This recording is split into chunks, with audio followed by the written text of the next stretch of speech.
UN Tourism Secretary-General Zurab Pololikashvili resignation.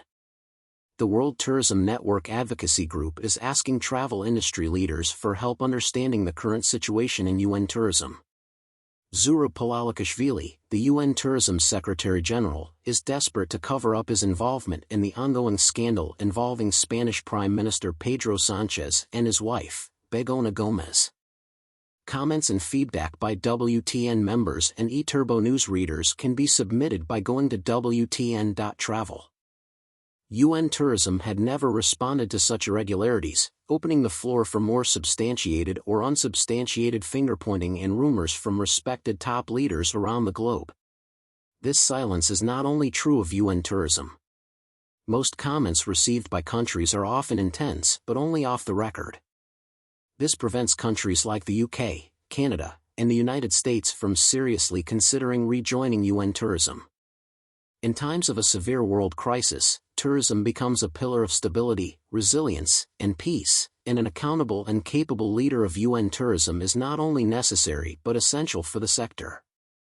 The question is whether UN Tourism Secretary-General Zurab Pololikashvili should resign now or at the end of his term to open a new path for the future of this UN agency.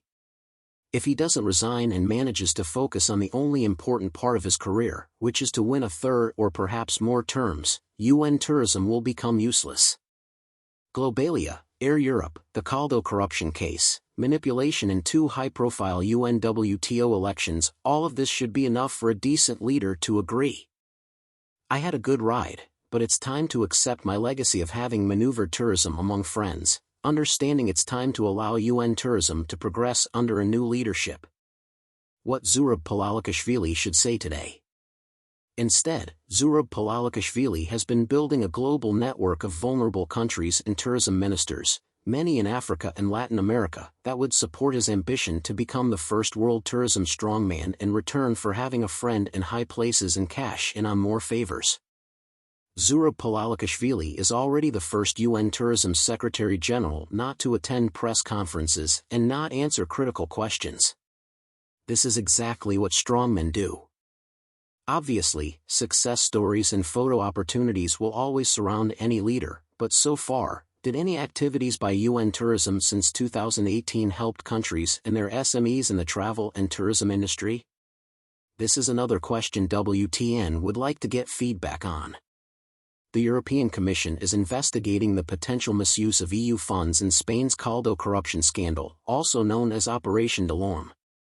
Gómez, the wife of the Spanish PM, critics say her ties to the government made it unethical for her to endorse a request for state funds and created a conflict of interest in dealings with Globalia, the holding company for the airline Air Europa.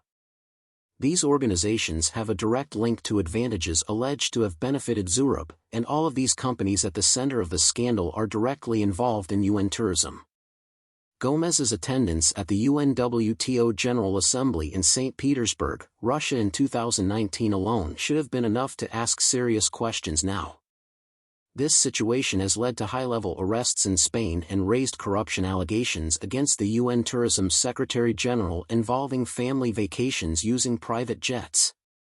The ongoing high-profile Spanish corruption scandal also included the arrest of Mr. Aldama, a former honorary consul of Georgia appointed to this position with the help of Zurab Pololikashvili, who himself served as the Georgia ambassador to Spain, Andorra, and Morocco before he won a controversial election to become UNWTO Secretary-General on January 1, 2018. The irony is that now when Zurab is up to his neck and involved in controversy, he made a brilliant move to praise the opposition in Spain and change the brand of UN tourism to distance himself from what was collapsing behind him. eTurboNews.com. eTurboNews.com. The overall motivation appears to be the Secretary-General's desperate attempt to change rules and regulations within the UN-affiliated agency so that he can run for a third term. It involves UNWTO members being asked to be quiet when Zurab hosted a critical executive council meeting in Georgia, a country that was not a council member but Zurab's home country. According to reliable sources, during the COVID crisis, Zurab begged the Saudi government to become the new home of the UN organization. this was later turned around as a takeover scheme, with some in the world blaming Saudi Arabia for instigating this conversation while countries scrambled to survive. Saudi Arabia came to the rescue of many. In the meantime, a regional center for UNWTO was established in Saudi Arabia, courtesy of the kingdom. As of today, this multi-million-dollar project has not employed anyone in charge and has no known activities, but the money appeared to have been spent in Madrid. iturbonews.com.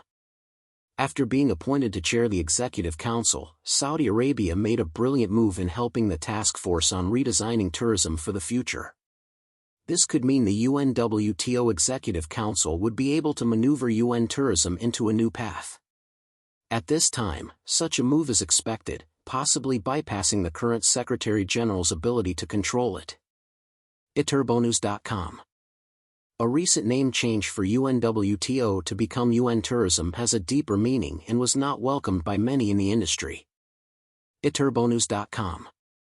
iturbonews.com. iturbonews.com. iturbonews.com. The new €24 million headquarters of UN Tourism in Madrid appears to be central to the ongoing corruption scandal in Spain, and many more questions are pressing. World Tourism Network is ready to take feedback on this unfolding situation. Go to WTN.travel and submit.